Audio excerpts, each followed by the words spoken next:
Bien-aimés dans le Seigneur, je vous salue dans le beau et précieux nom de Jésus-Christ de Nazareth. Merci d'être venu dans cette vidéo. Vous êtes avec l'évangéliste Martin Théa de la mission évangélique Amour du Christ. Et par la grâce du Seigneur, Dieu veut changer votre façon de voir les choses, votre façon de voir les gens.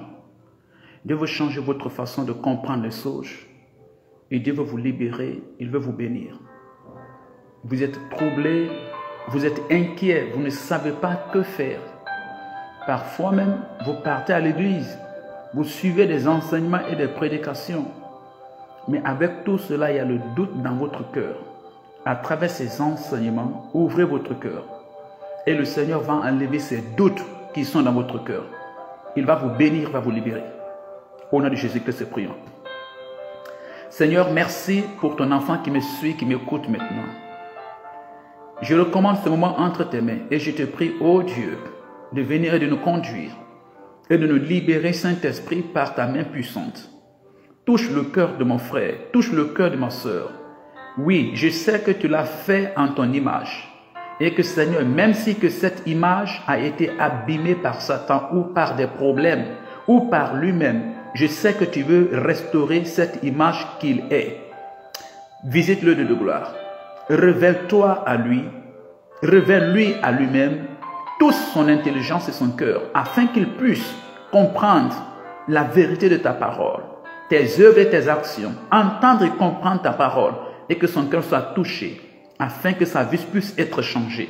Je réprimande au nom de Jésus toutes les attentes du diable, toutes les manœuvres de l'ennemi, toutes les stratégies de l'ennemi Satan qui veut s'introduire, s'ingérer dans ce moment. Je les lie et je les chasse au nom puissant de Jésus-Christ. J'abandonne ma vie entre tes mains. Viens et utilise-moi comme un canal, un véhicule, un vase par lequel tu vas bénir ton fils, ta fille, par lequel tu vas libérer ceux qui sont encore captifs dans les liens du diable. Au nom de Jésus-Christ. Amen. Vous êtes avec votre serviteur, votre ami, votre frère, l'évangéliste Martin Théa. Et par la grâce du Seigneur, dans cette vidéo, nous allons parler de l'homme qui a crucifié Jésus-Christ.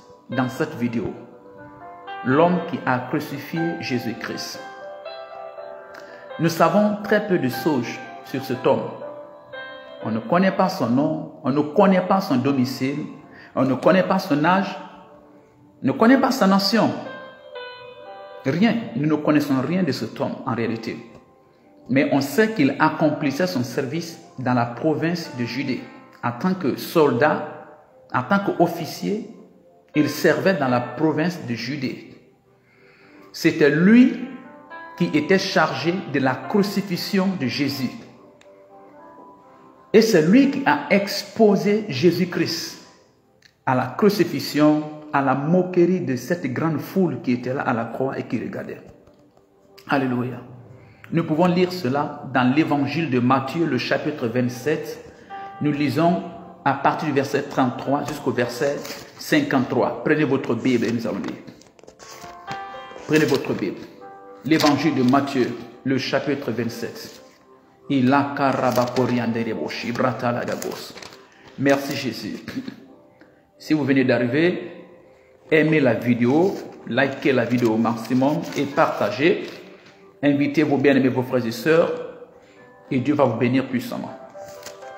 L'évangile de Matthieu, le chapitre 27, nous lisons à partir du verset 33 jusqu'au verset 53. Je lis au nom de Jésus-Christ.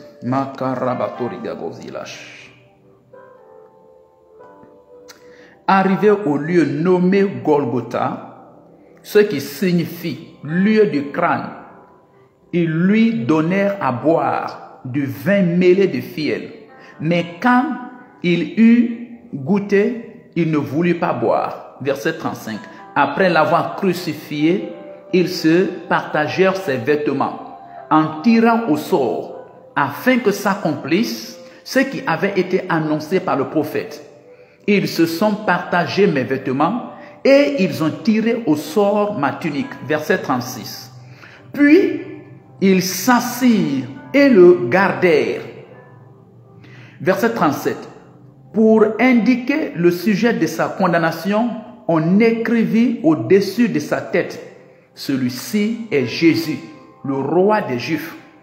Verset 38. Avec lui furent crucifiés 2 brigands, l'un à sa droite et l'autre à sa gauche. Verset 39. Les passants l'injuriaient et secouaient la tête en disant: toi qui détruis le temple et qui le rebâtis en 3 jours, sauve-toi toi-même, si tu es le Fils de Dieu. Descends de la croix. Verset 41. Les principaux sacrificateurs avec les scribes et les anciens se moquaient aussi de lui en disant, verset 42, il a sauvé les autres et il ne peut se sauver lui-même. S'il est roi d'Israël, qu'il descende de la croix et nous croirons en lui. Verset 43. Il s'est confié en Dieu, que Dieu le délivre maintenant. S'il l'aime, car il a dit, je suis fils de Dieu. Verset 44. Les brigands crucifiés avec lui l'insultaient de la même manière. Verset 45. Depuis la 6e heure jusqu'à la 9e heure, il y eut des ténèbres sur toute la terre. Et vers la 9e heure, Jésus s'écria d'une voix forte: Eli, Eli, lama sabachthani, c'est-à-dire mon Dieu, pourquoi m'as-tu abandonné? Quelques-uns de ceux qui étaient là, l'ayant entendu dire, il appelle Eli. Et aussitôt, l'un d'eux courut prendre une éponge qu'il remplit de vinaigre, et l'ayant fixé à un roseau, il lui donna à boire. Mais les autres disaient, laisse, voyons si Élie viendra le sauver. Verset 50. Jésus poussa de nouveau un grand cri et rendit l'esprit. Verset 51. Et voici, le voile du temple se déchira en 2. Depuis le haut jusqu'en bas, la terre trembla. Les rochers se fendirent, les sépulcres s'ouvrirent, et plusieurs des corps des saints qui étaient morts ressuscitèrent. Verset 53. Étant sortis des sépulcres, après la résurrection de Jésus, ils entrèrent dans la ville sainte et apparurent à un grand nombre de personnes. Verset 54. Le centenier et ceux qui étaient avec lui pour garder Jésus, ayant vu le tremblement de terre et ceux qui venaient d'arriver, furent saisis d'une grande frayeur et dirent assurément, cet homme était fils de Dieu. Verset 55. Il y avait là plusieurs femmes qui regardaient de loin et qui avaient accompagné Jésus depuis la Galilée pour le servir. Que le Seigneur bénisse sa parole. Donc, nous venons de lire cette histoire de la crucifixion de Jésus-Christ. L'homme qui a crucifié Jésus-Christ. Ce centenier. C'est dans l'évangile de Matthieu, le chapitre 27. Nous avons lu à partir du verset 33 jusqu'au verset 55. Alléluia. Comme je disais, on ne connaît pas cet homme, ce soldat, ce centenier qui a crucifié Jésus-Christ à la croix. On ne connaît pas son âge. Merci de liker la vidéo, je vous aime très fort. On ne connaît pas son pays. On ne connaît pas son nom. Mais la Bible nous dit que cet homme était au service de l'Empire romain. Et il servait en tant que soldat, en tant qu'officier centenier dans la province de la Judée, toute la Judée. La contrée des Juifs, où les Juifs habitaient. Donc cet homme était là. Alléluia. Et c'était lui qui était chargé de la crucifixion ce jour. Celui qui était chargé de crucifier les gens. Celui qui était chargé de crucifier Jésus-Christ et les 2 voleurs ce jour. Ce centenier et son équipe qui dirigeait, ce soldat et le groupe qui était sous sa main. La Bible nous parle de beaucoup d'autres centeniers. Dans la Bible, il y a d'autres centeniers. La Bible parle d'autres centeniers, d'autres soldats, de plusieurs centeniers, des commandants de l'armée romaine. Il y avait le chef de garnison de Capernaum, dont la foi est mentionnée par Jésus-Christ lui-même, quand il dit « ta foi est très grande ». Il y a aussi Corneille. Corneille était aussi un centenier. C'était le premier païen qui s'est converti après la mort et la résurrection de Jésus-Christ. Il priait dans sa maison. La Bible dit qu'il faisait beaucoup d'offrandes et il priait beaucoup. Et il faisait beaucoup d'offrandes. Et il voulait connaître la vérité. Donc Dieu lui dit, envoie quelqu'un à Joppé pour amener Simon-Pierre. Et Simon-Pierre va te parler de l'évangile, de la parole de Jésus-Christ, de la prédication de l'histoire de Jésus. Corneille aussi était un centenier. Il s'est converti, lui et toute sa maison, et ses amis qui étaient là, à la prédication de Pierre. Ils s'étaient convertis au Christ. Il y a un autre centenier aussi. Corneille, lui, il était de la cohorte italienne. Julius était là. Lui, il était de la cohorte Auguste. C'est lui qui traita Paul avec tant de bienveillance. Lorsqu'ils ont arrêté Paul pour l'envoyer à Rome, c'est lui qui était chargé d'amener Paul à Rome.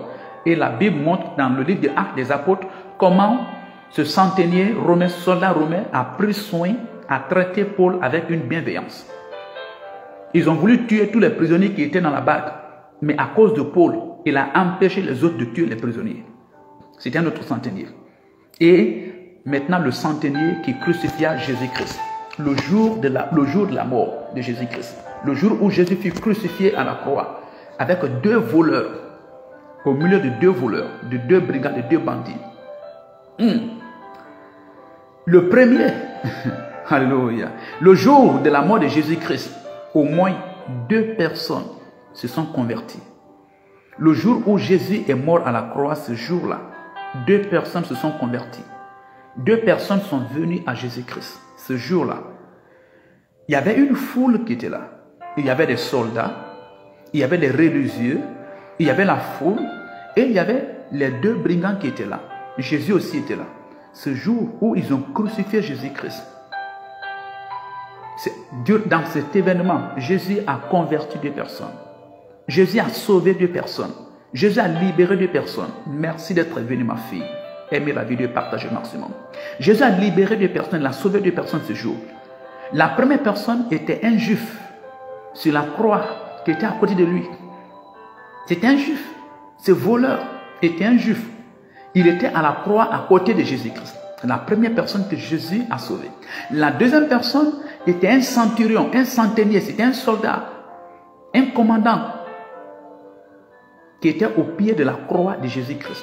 Ces 2 personnes ont été sauvées par Jésus le jour où Jésus a été crucifié. Vous voyez, l'un était un homme qui avait maudit Jésus-Christ, qui était en train de maudire Jésus-Christ. Ce voleur au départ, il maudissait Jésus-Christ. Les 2 maudissaient Jésus-Christ. La Bible dit que les 2 l'injuriaient. Nous avons lu. Au départ, les 2 l'injuriaient. Les 2 insultaient Jésus-Christ. Et se moquaient de Jésus-Christ. Mais en continuant, lui-même, il a vu que, attention, il s'est repenti et il se confie à Jésus-Christ et Jésus l'a sauvé. Et la deuxième personne, lui, il était un soldat. Un soldat, c'est centenier, c'est centurion. C'est l'homme qui a crucifié Jésus-Christ. C'est la deuxième personne qui s'est convertie. Lorsqu'il a vu les choses qui se sont passées, tout et tout, il a tourné son cœur vers Jésus-Christ. Et lui-même, il a confessé, il a cru. Il dit, cet homme était le Fils de Dieu. Ça veut dire qu'il avait cru. Donc, nous allons étudier cet événement. Nous allons considérer cet événement. C'est ce que nous allons voir. C'est ce que nous allons étudier. Comment les choses se sont passées. Jusqu'à ce que ce centenier, ce centurion, ce soldat donne sa vie à Jésus-Christ. Confesse que Jésus-Christ est le Fils de Dieu. Qu'est-ce qui s'est passé? Premièrement, il a commencé par crucifier Jésus-Christ. Il a crucifié Jésus-Christ. C'était un spectacle courant. Ce n'était pas la première fois où on crucifiait des gens à la croix. Là-bas, dans l'Empire romain, en Judée, Pilate était là comme étant gouverneur. La Bible dit qu'il avait crucifié des centaines, même des milliers de personnes. Il était très cruel. Ils avaient crucifié beaucoup de personnes. Ils crucifiaient des bandits, des assassins, des rebelles, des gens qui semaient le trouble. Donc, ce n'était pas la première fois. Ce n'était pas la première fois. Donc, ce centenier, ce centurion, ce soldat romain au pied de la croix de Jésus-Christ, ce n'était pas sa première fois de crucifier des gens. C'était un événement où beaucoup de personnes venaient et ils observaient et ils regardaient. D'autres riaient, d'autres se moquaient. Où les crucifiés étaient là, ils passaient toute la journée à la croix. Ils souffraient, ils pleuraient avant de mourir pour être enterrés avec le motif de leur condamnation. Vous voyez? D'un côté, vous voyez, à cet événement, d'un côté, vous voyez les victimes. C'est-à-dire les gens qui doivent être crucifiés, qui ont été condamnés. Vous les voyez d'un côté qui se débattent avec la mort. Vous voyez la mort venir. Vous voyez? Vous savez qu'ils vont vous clouer, ils vont vous pointer les pieds, les mains. Et vous allez passer toute la journée au soleil, du matin jusqu'au soir. Après, ils vont vous exécuter, vous achever et vous mettre dans le tombeau. Donc, ils se débattaient. Quand tu sais qu'on t'amène pour te tuer, tu vas te débattre. Donc, vous voyez, d'un côté, les victimes se débattent. Ils se débattent pour se sauver, mais ils ne peuvent pas. Un contre combien de soldats dans les mains des hommes? Ils ne peuvent pas. Donc, d'un côté, c'était comme ça. De l'autre côté, vous voyez aussi les soldats qui étaient occupés à clouer les pieds, les mains pour faire traverser la pointe dans les mains de leurs victimes pour atteindre. Vous voyez, les soldats, eux, ils sont occupés alors que les autres se débattent. Ils ne veulent pas mourir. Les soldats sont là avec les grosses pointes et ils cherchent à les clouer les mains et les pieds. Et nous voyons, de l'autre côté, nous voyons un terrible moment qui commence. Quand ils ont fini de les clouer, de pointer leurs pieds, les mains, tout et tout à la croix, le matin, ils passent toute la journée à la croix. Jusqu'au soir. Toute la journée. D'autres même pouvaient passer même des nuits. Toute la journée à la croix. Le soleil vient les tape, la chaleur, tout et tout. Dans toutes ces difficultés et ces souffrances. Et c'est pas tout. C'était à un endroit où des passants, des gens passaient. Des gens pouvaient passer. Donc en passant, on vous voit crucifié à la croix. Donc les gens se moquaient parce qu'on ne crucifiait pas les gens habillés. Ils n'avaient pas de caleçons, ils n'avaient pas de slip. Ils étaient nus de la tête aux pieds. Voici ce que le monde a fait. Voici ce que notre monde a fait au Fils de Dieu. Il a été pris. Il n'a rien fait comme mal. Le juste, le seul juste, le seul saint, le seul qui n'a pas de péché. Ils l'ont pris. Ils l'ont humilié. Ils l'ont déshabillé de la tête aux pieds. Quand les gens font des films, ils portent des caleçons, ils portent des culottes, ainsi de suite. On ne crucifiait pas des gens à la croix avec caleçon, avec culotte. Ils étaient nus de la tête aux pieds. On voyait ta nudité de la tête aux pieds. C'est ce que le monde a fait à l'homme le plus saint, à l'homme le plus juste. Il a été crucifié à la croix, nu de la tête aux pieds. Il a passé toute la journée au soleil. Imaginez-vous, de 9h jusqu'à 17h, 18h à peu près. Toute la journée exposée dans cette souffrance. C'est ce que le monde entier a fait à Jésus-Christ de Nazareth. L'homme qui n'a jamais tué quelqu'un. L'homme qui n'a jamais menti à quelqu'un. L'homme qui n'a jamais pris la femme de quelqu'un. L'homme qui aimait le monde, qui prêchait la parole de Dieu, qui montrait le chemin à toute l'humanité. L'homme qui était venu pour le sauver, c'est ce que le monde a fait. Le monde l'a maltraité, le monde l'a rejeté. Si vous avez interrogé ce soldat romain, si vous l'interrogez au moment où il avait crucifié Jésus-Christ, si vous l'interrogez, ah mon frère, pourquoi est-ce que tu as fait ça? Probablement il aurait dû vous dire, bon, ce n'est pas ma faute, ce n'est pas ma faute, je suis en train de jouer mon rôle, j'ai fait mon travail. J'ai fait mon travail, ce n'est pas ma faute, ce n'est pas moi qui l'ai crucifié, c'est les religieux là. Les religieux là, c'est eux qui l'ont crucifié.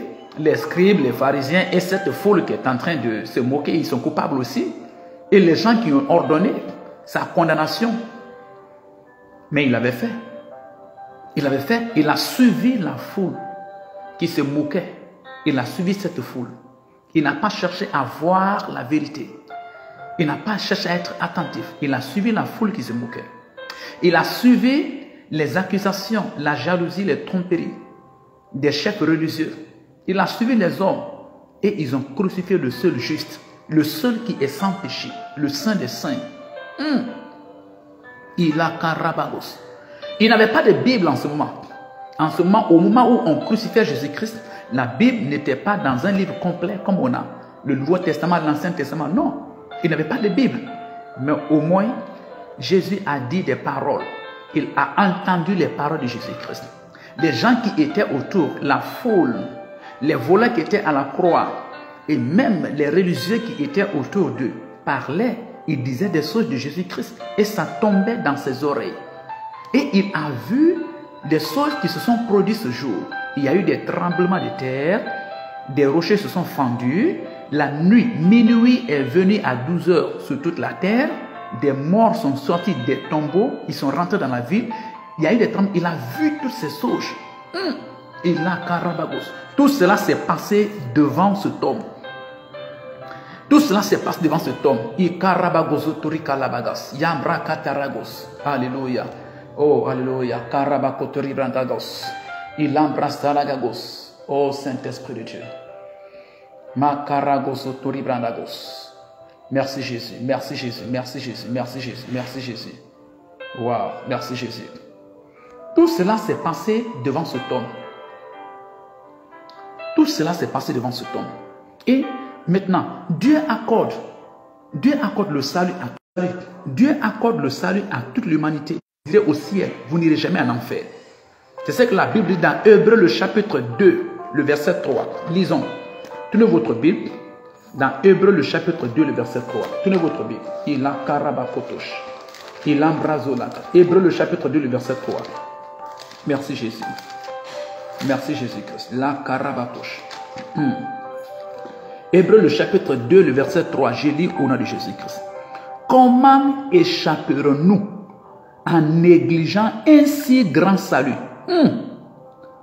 Le salut annoncé d'abord par le Seigneur nous a été confirmé par ceux qui l'ont entendu. La Bible dit que si nous négligeons ce salut, nous n'échapperons pas. Si vous négligez ce salut, vous n'échapperez pas au jugement de Dieu. Vous n'échapperez pas à l'enfer. Si ce voleur à la croix avait négligé le salut, avait négligé Jésus-Christ, il n'allait pas échapper à l'enfer. C'est parce qu'il n'a pas négligé Jésus-Christ qu'il a échappé à l'enfer de justesse. Ce centenier, ce soldat romain, de la même chose. Lui de même, s'il avait négligé ce salut, il avait négligé Jésus-Christ, les choses qu'il entendait de Jésus, de la bouche de Jésus, de la bouche du voleur, de la bouche des religieux, des moqueurs, les paroles qu'il entendait et les tremblements de terre qu'il a vus, les rochers se sont fendus. La nuit est venue sur toute la terre à 12 heures. À 12 heures, s'il avait négligé cela, s'il avait négligé ces sauges, il ne serait pas sauvé. Il ne serait pas sauvé de l'enfer. Merci d'aimer la vidéo, je vous aime très fort. Merci d'être venu. Donc la Bible dit, ne négligez pas le salut de Dieu. Le salut que Dieu accorde à l'humanité en la personne de Jésus-Christ. Dieu nous accorde le salut en la personne de Jésus-Christ. Ne négligeons pas ce salut. Ne négligez pas Jésus-Christ. Ne négligez pas les paroles de Jésus-Christ. Ne négligez pas les prédications de Jésus-Christ. Les pasteurs prêchent. Ils font des miracles. Ils font des prophéties. Ils font des délivrances. Ils font des guérisons. Les chrétiens vivent avec vous. Dans votre maison, dans votre cour, dans votre quartier. À la télévision, vous voyez. Tout ça, c'est des témoignages. C'est suffisant pour vous. Vous n'irez pas ce jour-là dire à Dieu, on ne m'avait jamais parlé de Jésus-Christ. Aujourd'hui, il y a la télévision partout dans le monde entier. Partout, il y a la télévision où des pasteurs sortent et prêchent. Des pasteurs, des prophètes sortent, ils prêchent, des évangélistes prêchent, ils font des miracles, des guérisons, tout et tout. Nous voyons et nous entendons. C'est un témoignage. Cela suffit pour nous d'accepter Jésus-Christ, de croire en lui comme ce voleur à la croix, comme ce centenier et d'échapper l'enfer, d'échapper à la mort éternelle et d'aller au ciel. Ne négligez pas. Je prie pour vous, après avoir fini d'entendre cette prédication, ce message, que vous ne négligez jamais cette prédication, que vous ne négligez jamais Jésus-Christ, les paroles de Jésus-Christ, les prédications de Jésus-Christ. Makara kotori bragados.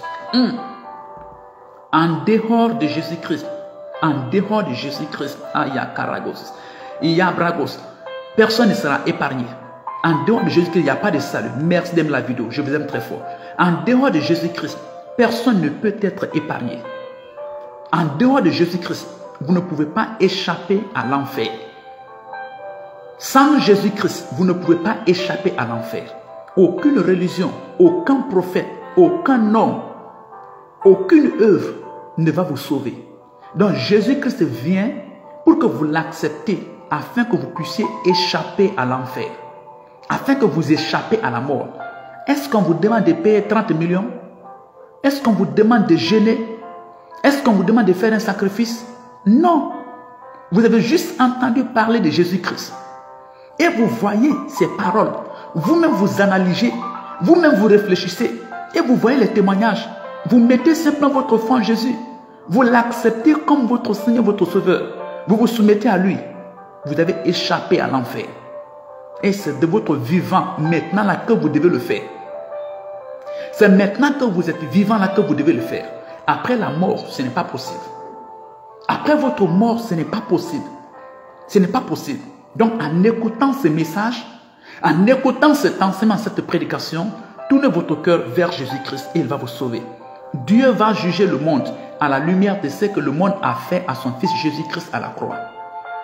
Dieu va juger tous les humains, tous les êtres humains, tous les hommes à la lumière de ce qui s'est passé à Golgotha. Il n'a rien fait et il a cru et il a été sauvé. Mais vous, aujourd'hui, il y a la Bible partout. Vous pouvez avoir la Bible dans votre téléphone. Vous pouvez acheter la Bible. 100 000 francs. 6 000 francs. Un pass de 6 000 francs. Vous avez téléchargé la Bible dans votre téléphone. Vous lisez le Nouveau Testament, l'évangile de Matthieu, l'évangile de Marc, l'évangile de Luc, l'évangile de Jean. Vous avez lu l'histoire de Jésus-Christ. Vous-même, vous allez comprendre par vous-même l'histoire de Jésus-Christ. Ce n'est pas quelqu'un qui vous a raconté. Vous-même, vous avez vérifié, vous avez trouvé que c'est vrai. Tournez vers Jésus-Christ et vous échapperez à la mort et vous échapperez à l'enfer. Tournez votre cœur vers Jésus-Christ. Je vous vois tourner vers Jésus-Christ. Je vous vois échapper la mort éternelle au nom de Jésus-Christ. Je vois Jésus toucher votre cœur. Je vois Jésus manifester son amour et sa bonté à votre égard. Je vous vois tourner vers Jésus-Christ et je vous vois échapper à la mort éternelle, à l'enfer au nom de Jésus-Christ. Je vous vois tourner vers Jésus-Christ et alors Jésus écrit votre nom dans son livre de vie au paradis au nom de Jésus-Christ.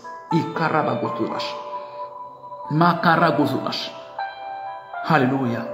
Dieu a pris cette forme humaine, la forme humaine, et il est venu sur la terre pour enseigner les humains, pour manifester son amour et sa bonté envers les humains qui avaient gâté la relation entre lui et les humains dans le jardin d'Éden par le bien de Adam et d'Ève. L'homme avait gâté la relation. Adam et Ève avaient détruit expressément la relation entre lui et Dieu dans le jardin d'Éden. Et Dieu s'est déplacé en première position, il est venu vers l'homme. Moi je crois que si c'est vous qui gâtez quelque chose, c'est vous qui devez vous déplacer pour aller vers la personne que vous avez offensée pour régler la situation. Mais un orgueilleux ne fera rien. Vient sur la terre des humains, avec les humains, en la personne de Jésus-Christ. Pour se réconcilier avec les hommes, en la personne de Jésus-Christ. Il a marché sur la terre. Ils ont vu sa manière de vivre, sa manière de parler, sa manière de faire les choses. Il n'a jamais tué quelqu'un. Il n'a jamais poussé quelqu'un à être tué. Il n'a jamais ordonné qu'on tue quelqu'un. Il n'est pas venu pour tuer des gens. Il est venu pour sauver les gens, pour les empêcher d'aller en enfer. Il n'a jamais pris la femme de quelqu'un. Non. Il a aimé les gens et la bonté. Et le diable veut que vous négligez la mort et la résurrection de Jésus-Christ. Le diable veut que vous négligez Jésus. Parce que Jésus est votre clé, est votre fondement pour aller au ciel. Si vous négligez Jésus-Christ, c'est fini pour vous. C'est fini pour vous. C'est pourquoi la Bible dit dans Hébreux, le chapitre 2, le verset 3, comment est-ce que vous pouvez négliger une très grande chance? Comment est-ce que vous pouvez négliger cette très grande chance? On ne t'a pas dit de jeûner 3 fois par jour. On ne t'a pas dit de prier 5 fois par jour. On ne t'a pas dit de pleurer. On ne t'a pas dit de faire ceci, de faire cela. on te dit de lire l'histoire de Jésus-Christ, d'étudier l'histoire de Jésus-Christ, toi-même et d'analyser, d'écouter la parole de Jésus-Christ et de lui donner ton cœur et ta vie pour qu'il puisse te bénir et te sauver. Merci Jésus-Christ. Merci Jésus-Christ. Le Seigneur est merveilleux. Il a considéré. C'est vrai, il avait suivi ce groupe. Ils ont crucifié Jésus-Christ. Mais à un moment donné, cet homme s'est arrêté. Alléluia. Nous devons cesser d'être indélabragos. Nous devons arrêter d'être négligents et indifférents concernant la vie de Jésus-Christ. Arrêtez. Arrêtons d'être négligents. Ne négligez pas, ne restez pas indifférents. Ne restez pas indifférents. Cet homme, c'est ce qu'il a fait. Il a arrêté de se moquer. Il a arrêté de défendre quelqu'un. Il a arrêté de défendre la religion comme certains font. Ils défendent leur religion. Ils défendent quelqu'un, ainsi de suite, au lieu de s'arrêter et de réfléchir à la vérité. Il s'est arrêté, ce centenier, ce soldat s'est arrêté. Il a réfléchi un instant. Il dit, réfléchissons un instant. Il a réfléchi un instant. Il a réfléchi un instant. Il prit rapidement conscience de ce qu'il avait fait. Rapidement, cet homme a pris conscience de ce qu'il avait fait. Rapidement, il Karabagos.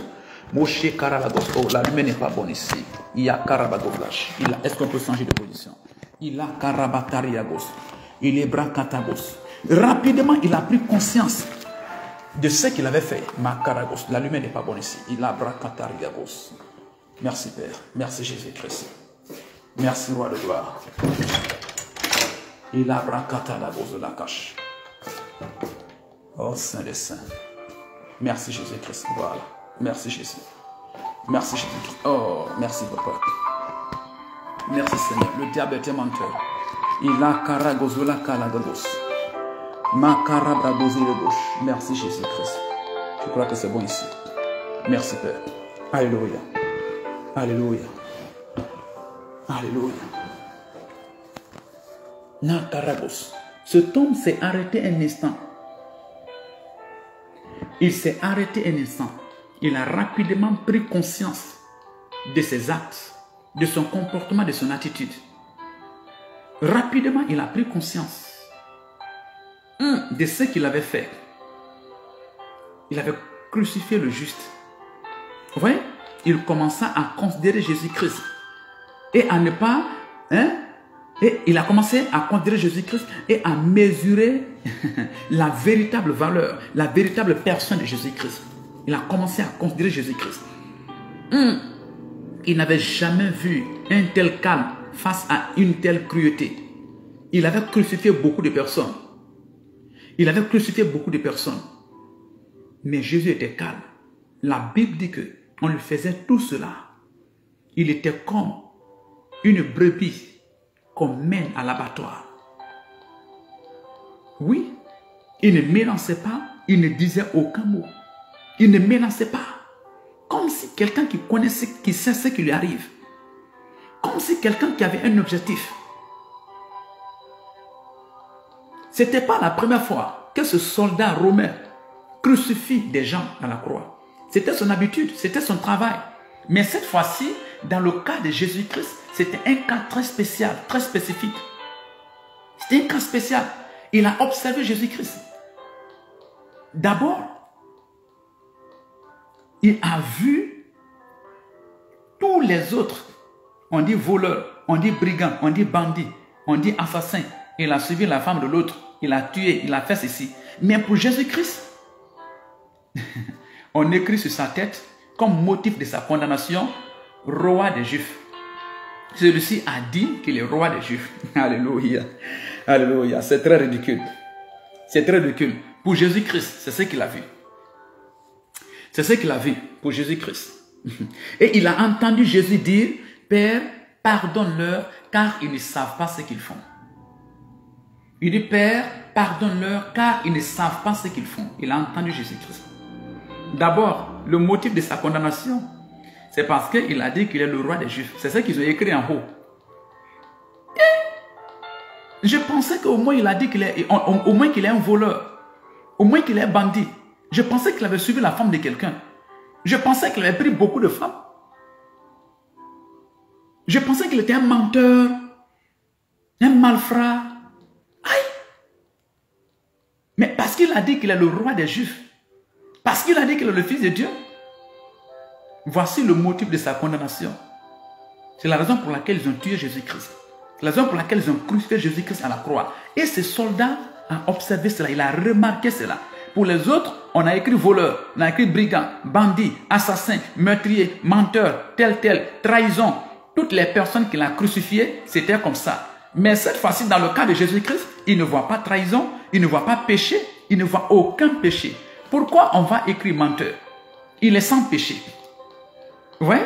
Même le motif de sa condamnation, on n'a pas mentionné un péché. Parce qu'il n'y a pas de péché. Même quand ils ont tué Jésus-Christ, l'écriture qu'ils ont placée sur sa tête là, pour les autres, ils ont mis un péché. Voleur, voleur. Mais pour Jésus-Christ, ils ne peuvent pas mentionner un péché. Les religieux ont fouillé dans leur religion, dans leur loi, dans leur livre saint. Ils n'ont vu aucun péché qu'il a commis. Ils l'ont donné à Pilate. Les Romains, les païens. Pilate l'a pris. Il l'a questionné. Il l'a soumis à toutes sortes de sauges, de tortures. Ils ont vérifié rien, pas de péché. Donc, ils ne savaient pas pourquoi ils vont le condamner. Aucun péché. Il a été crucifié parce qu'il est le roi des Juifs. Le seul qui est sans péché. Vous voyez, même en le crucifiant à la croix, ce n'est pas un péché qu'on mentionne. On écrit roi des Juifs. Il a observé cela. Et Jésus dit, il regarde, il est au pied de la croix, ce soldat au pied de la croix. Et il voit Jésus dire, il entend Jésus dire, Père, pardonne-les, car ils ne savent pas ce qu'ils font. Aïe! Mais ce soldat s'est arrêté, il a regardé Jésus-Christ. Il a considéré Jésus-Christ. C'est quel type de personne? C'est quel type d'homme? D'abord, le motif de ta condamnation n'est pas un péché. Tu n'as fait aucun mal pour qu'on puisse te tuer. Ça, c'est un. Deuxièmement, durant tout le temps qu'on est en train de te maltraiter, tu ne te débats pas, tu ne cherches pas à te sauver, tu n'insultes pas, tu ne menaces personne, tu ne maudis personne. Et troisièmement, à la croix, tu dis, Père, pardonne-leur tout ce qu'ils t'ont fait là. Ce soldat était au pied de la croix. Il observait cela. Il n'était pas seulement quelqu'un qui était aveuglé par la religion, qui défendait sa religion, qui défendait son prophète. Il était quelqu'un qui cherchait la vérité. Les religieux étaient arrêtés et disaient, sauve-toi toi-même. Descends de la croix si tu es le Fils de Dieu. Alléluia. Alléluia. Il avait souvent vu des hommes crucifiés, mais pour Jésus-Christ, c'était une autre personne. Il était impressionné par les paroles de Jésus-Christ. Il était impressionné par les paroles de Jésus-Christ. Et il a vu, quand Jésus a rendu l'âme, sur la croix, sur place, la Bible dit, lisez Matthieu le chapitre 27. Lisez Matthieu le chapitre 27. Quand Jésus est mort à la croix, la Bible dit, il y a eu un tremblement de terre. Deuxièmement, il y a eu des ténèbres à la surface de la terre. Ça dit, c'était midi, hein, il est mort à midi. À midi, Jésus est mort à midi. Imaginez-vous, à midi, il y a eu des ténèbres partout à la surface de la terre. Des ténèbres à la surface de la terre, c'était midi. Hein? Des rochers, c'est des gros cailloux. Des rochers se sont fendus. 3. Des morts, des gens qui étaient morts, des saints qui étaient morts, des prophètes de Dieu, des véritables prophètes de Dieu qui étaient morts, sont ressuscités. Des personnes, des saints sont sortis du tombeau, ils sont rentrés dans la ville, les gens les ont vus. À la mort de Jésus-Christ. Prenez votre Bible. Ne vous limitez pas à ce que les gens vous ont dit. Allez-y lire. C'est comme un livre de mathématiques. Un bon mathématicien, un bon élève qui veut comprendre les mathématiques, il ne se limite pas à ce que monsieur lui donne en classe. Il s'achète un livre de mathématiques, il s'achète des brochures, lui-même il lit, Il y a des exercices qui traitent, il vérifie et il comprend. Il ne se limite pas seulement à ce que monsieur lui donne en classe. C'est des mauvais mathématiciens, des mauvais élèves qui se limitent seulement à ce que monsieur leur donne en classe. Mais les bons élèves ne se limitent pas. Ils vont aller prendre le livre. Ils vont vérifier. Parfois, ils vérifient que ce que monsieur avait fait en classe, il y avait l'erreur dedans. Parce qu'ils ont vérifié eux-mêmes. Vous limitez à ce que les religieux vous disent. À ce que votre père vous dit, votre mère vous dit, les gens vous disent. Vous vous attachez à ça. Vous-même, vous n'avez jamais vérifié. Vous n'avez jamais vérifié. Lisez votre Bible. L'évangile de Matthieu, le chapitre 27. Quand Jésus est mort à la croix. Quand les autres prophètes sont morts à la croix. Est-ce qu'il y a eu des ténèbres à la surface de la terre? Tous ces grands prophètes, quand ils sont morts à la croix, il y a eu des ténèbres à la surface de la terre? À midi? Quand ils sont morts, quand ces prophètes-là sont morts, est-ce que des rochers se sont fendus? Quand les prophètes-là sont morts, est-ce que des morts sont ressuscités pour rentrer dans la ville? Est-ce qu'il y a eu tremblement de terre? Quand ces prophètes-là sont morts, est-ce que le voile dans le temple s'est déchiré en deux, du haut là-bas jusqu'en bas? Pourquoi seulement c'est dans le cas de Jésus-Christ? Asseyez-vous et imaginez, réfléchissez. Ne vous mettez pas à défendre quelqu'un, à défendre la raison dans l'aveuglement. Non, c'est pas juste, c'est pas correct. Asseyez-vous et réfléchissez un instant. Pourquoi est-ce que c'est lui? Pourquoi est-ce que c'est lui seulement qui est né d'une vierge? Pourquoi lui, sa naissance est spéciale? Pourquoi lui? Posez-vous cette question. Asseyez-vous, analysez. Pourquoi lui seul, il est sans péché?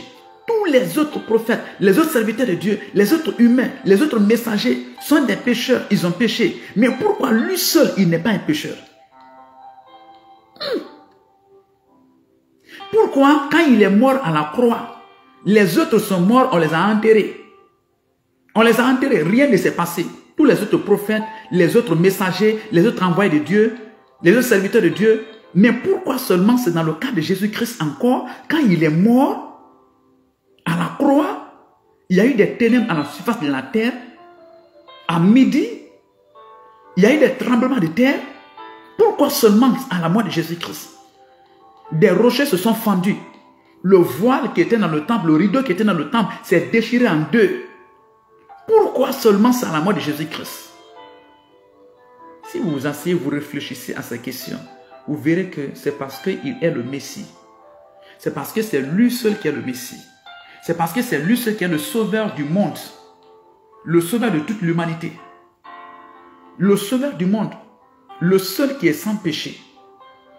Le seul qui n'a jamais péché. Tournez votre cœur vers Jésus-Christ. Et ce soldat a vu ça. Alléluia. Ce soldat, lui, il a remarqué toutes ces choses. Il ne s'est pas limité en se moquant de Jésus-Christ, en accompagnant la foule, comme la foule se moquait de Jésus, en insultant Jésus, comme ces deux voleurs qui étaient à la croix qui souffraient. Au lieu de s'occuper d'eux-mêmes, ils insultent Jésus-Christ en suivant les religieux. Il n'a pas suivi la religion. Il n'a pas suivi cette foule. Il n'a pas suivi ces gens. Il s'est arrêté, il a observé les choses. Il a lu, il a écouté, il a entendu Jésus-Christ. Alléluia. Merci Jésus. Merci Jésus-Christ. Il entendait les religieux. Hein? Il entendait ce que les religieux disaient. De leur propre bouche. Les religieux eux-mêmes disaient, si tu es le Fils de Dieu, descends. Ce centenier a entendu ça. Il était à la croix. Il était au pied de la croix. Il a entendu ça.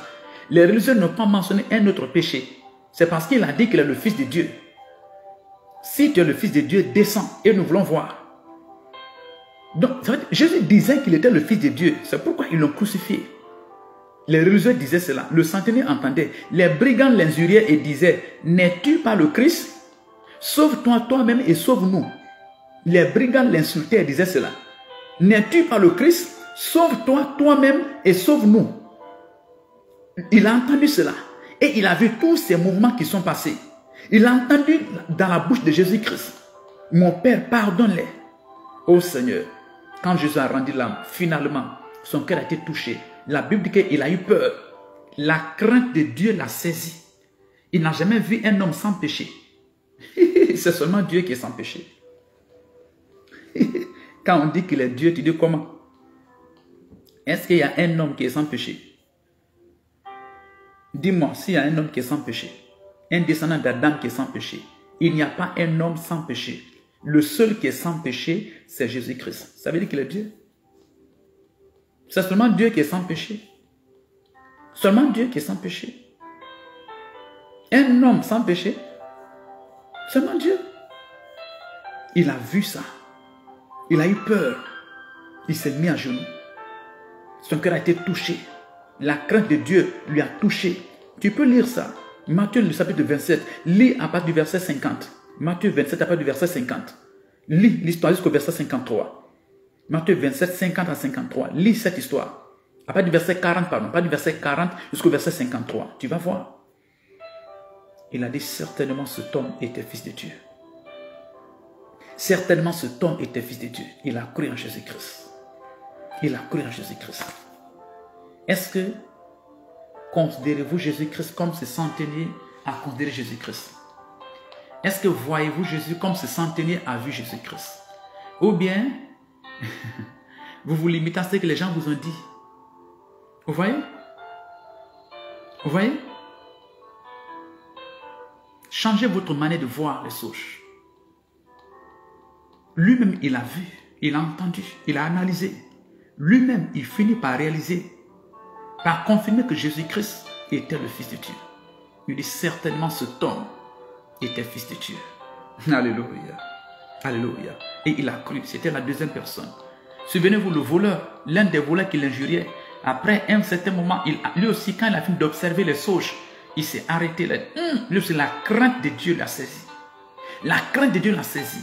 Et il dit, Jésus-Christ, souviens-toi de moi quand tu seras dans ton paradis, dans ton royaume. Et Jésus lui dit aujourd'hui même, il n'a pas dit demain. Regardez, c'est quel type d'homme qui peut dire à quelqu'un aujourd'hui, toi et moi, on sera au paradis? Est-ce qu'un prophète peut oser dire cela? Est-ce qu'un prophète de Dieu peut oser dire à quelqu'un aujourd'hui, toi et moi, nous serons au paradis? Non. Lisez l'histoire de tous les prophètes. Ils se soucient même du salut de leur âme.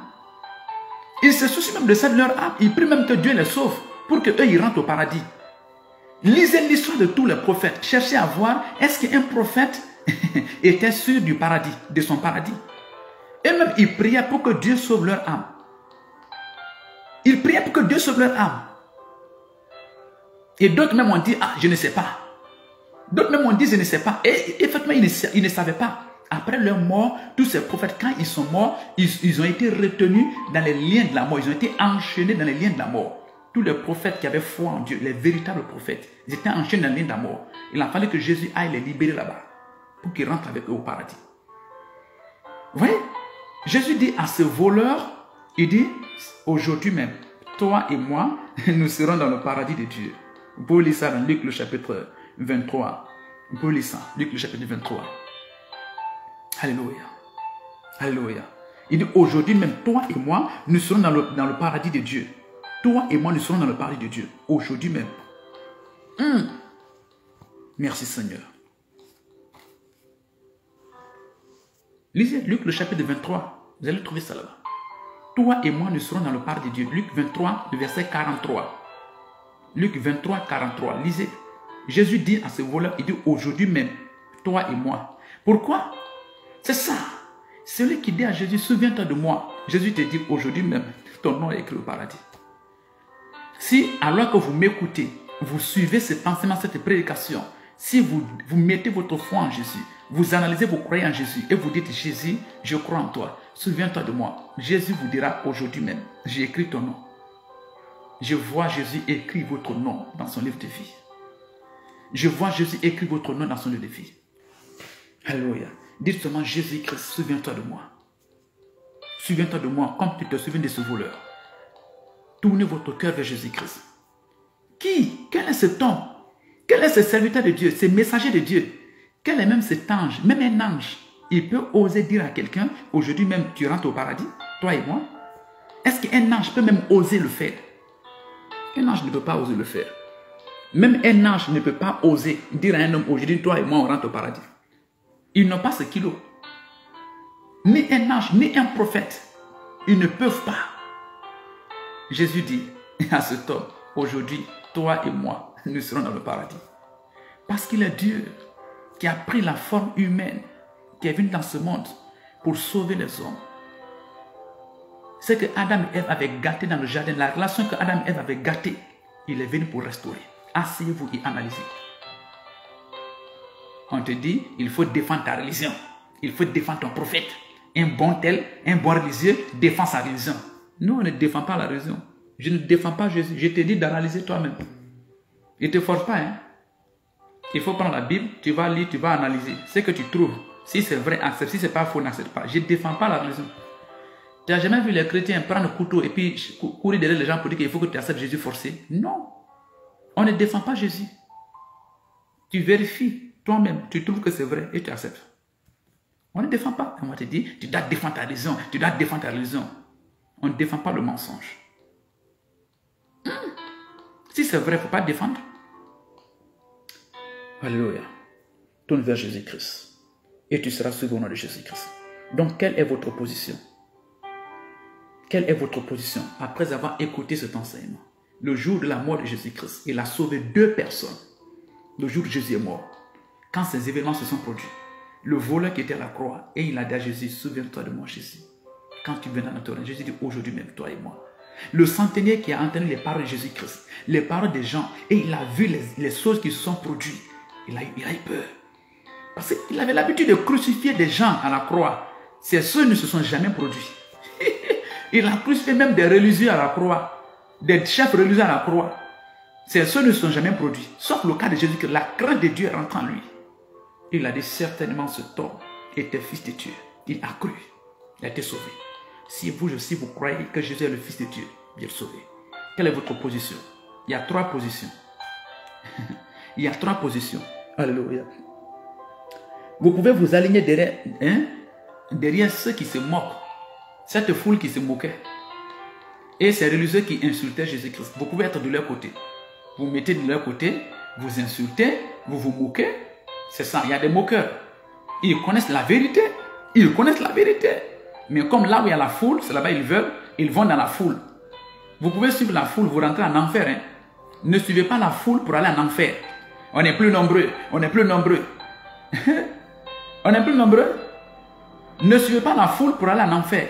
Les nombreux au temps de Noé, l'eau les a tous tués. Ceux qui ont été sauvés n'étaient pas nombreux, ils étaient 8 personnes seulement. Lisez dans le livre de Genèse, le chapitre 6, 7, 8 et 9.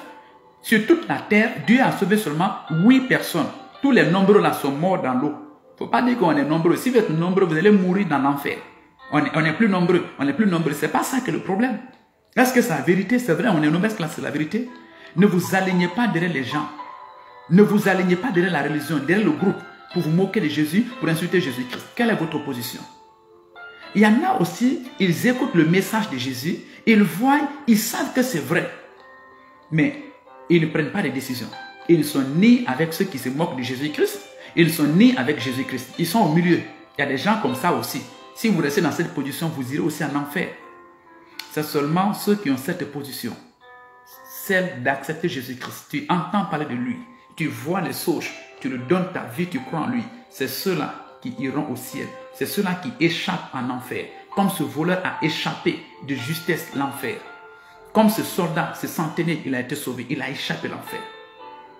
Le deuxième trophée, il a été le deuxième trophée de Jésus-Christ. Le voleur était le premier trophée. Le centenaire était le deuxième trophée de Jésus-Christ. Dieu vous bénisse. Le Seigneur vous aime. Vous êtes l'image de Dieu. N'allez pas en enfer. Déterminez votre position. Ne restez pas derrière les gens. Ne restez pas derrière les gens. Ah, c'est mon père. Ah, c'est ma mère. Ah, c'est notre religion. Ah, c'est elle. Non. On ne reste pas derrière la foule. Au temps de Noé, la foule a été avalée par l'eau. L'eau a détruit la foule. Tu connais cette histoire?